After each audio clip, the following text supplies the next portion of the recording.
So I've gotten a lot of requests to talk about how I became a first assist, and I figured, why not?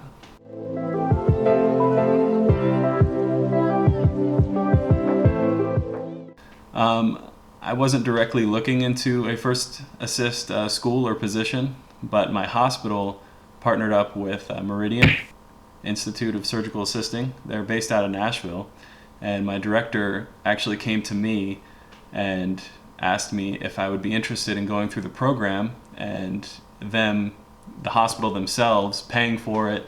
I signed a 2-year contract that I would still work for the hospital as a CSFA after I graduated, and they would pay for everything for me, which was fantastic. If that can happen to you, grasp onto it immediately because it's free schooling. I mean, that's a win-win in my opinion.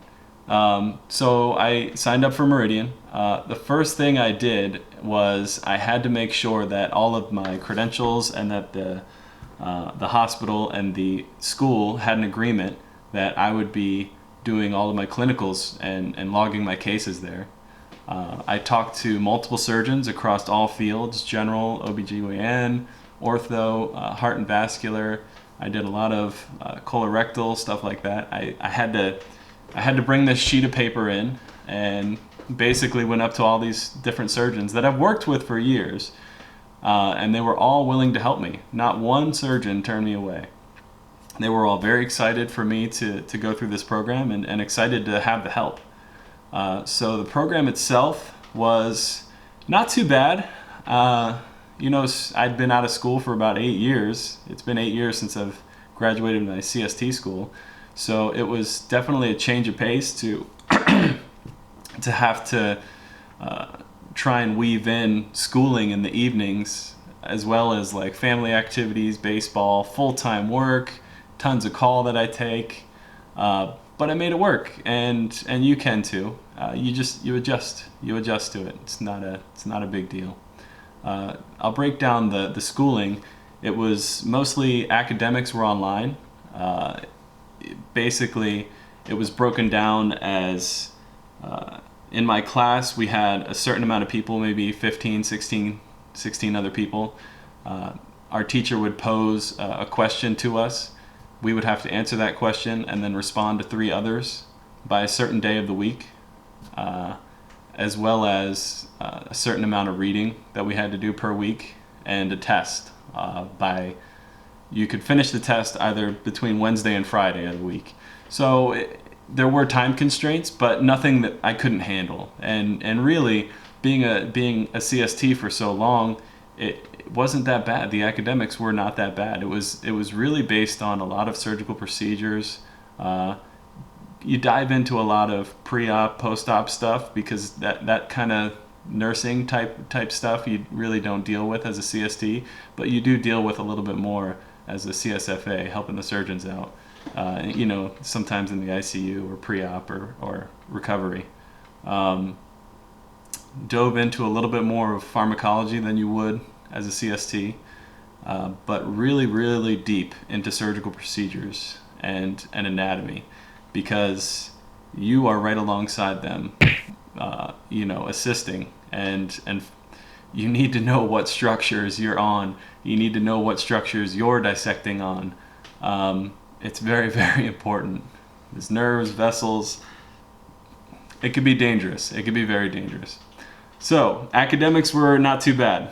I had to do a week out in Nashville. We did a pig lab for 1 week, and that was fantastic.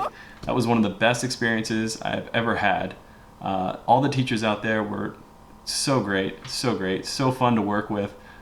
We had a test at the end of that week, and as soon as I was done with that week pig lab course, I could start logging my 140 cases, as well as still doing the academics throughout the entire year.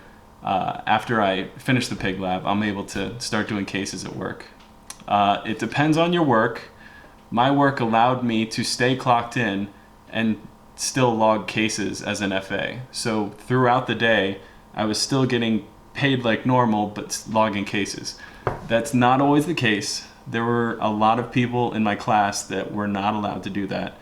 A lot of their hospitals made them clock out. So that is something that you need to think about. If you have a hospital that's not going to allow you to log all those cases, it's going to be difficult. You're going to lose a lot of time. You're going to lose a lot of vacation time.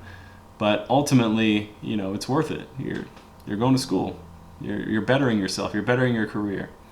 So 140 cases. They were in a multiple specialties throughout.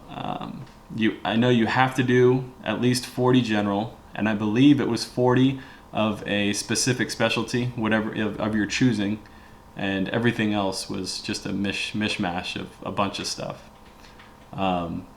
Again, all the surgeons that I worked with were nothing but supportive, and I stress that if you do not have that support, it's going to be hard. Surgeons, they're the ones teaching you at the field. They're the ones talking to you. They're the ones teaching you how to dissect properly, or harvest a vein, or do a cut down on a femoral artery or something like that. I mean, they're the ones teaching you. So if you don't have a surgeon 100% on board, or all surgeons 100% on board, you're going to have a hard time. You're definitely going to have a hard time. But that was pretty much my experience. So it was, I ended up doing my pig lab pretty much about a month or 2 months into starting the school. So I had the rest of the year.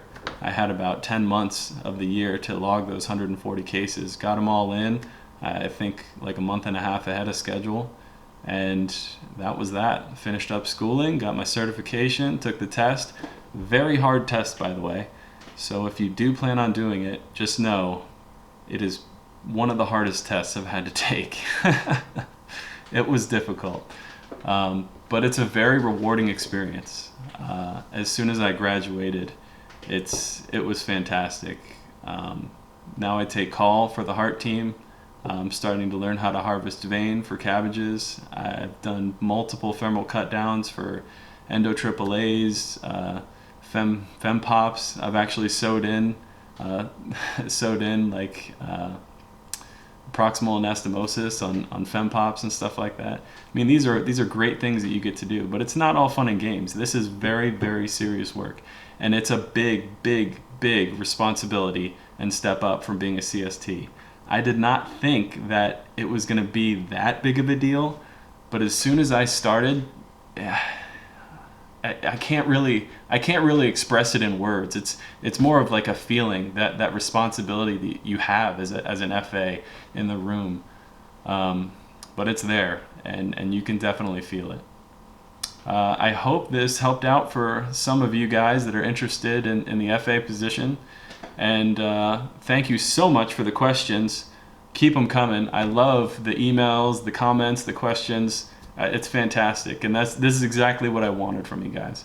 So thanks again, and hope you liked the video. Bye.